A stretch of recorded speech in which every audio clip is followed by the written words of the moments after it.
हरिओम रामकृष्ण हरी. संत विचारधारामध्ये आपलं हार्दिक स्वागत आहे. आजचा दिवस म्हणजे महासोहळ्याचा. जगद्गुरु तुकाराम महाराज आणि माऊली संत कैवल्य साम्राज्य चक्रवर्ती माऊली ज्ञानेश्वर महाराज माहेराला म्हणजे पंढरपूरला निघालेले आहेत. आणि यंदाचं खास आकर्षण म्हणजे लंडनहून ग्लोबल वारी आली आहे, ती पुण्यात आलेली आहे. आता आपण पुण्यात आहोत आणि पुण्यात 2 दिवस मुक्काम आहे. सर्व भाविकांना विनंती आहे की आपण या 2 दिवसामध्ये पुण्यात ज्यांना शक्य होईल त्यांनी येऊन जगद्गुरूंचं माऊलींचं दर्शन घ्यावं.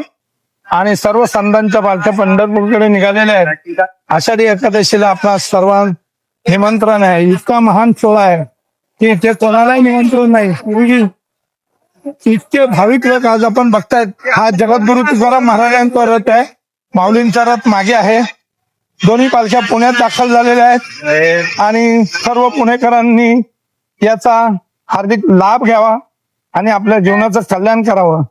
पुन्हा एकदा सर्वांना या सोहळ्याच्या निमित्ताने मी शुभेच्छा देतो आणि पुन्हा एकदा सर्वांना हरिओम रामकृष्ण हरी.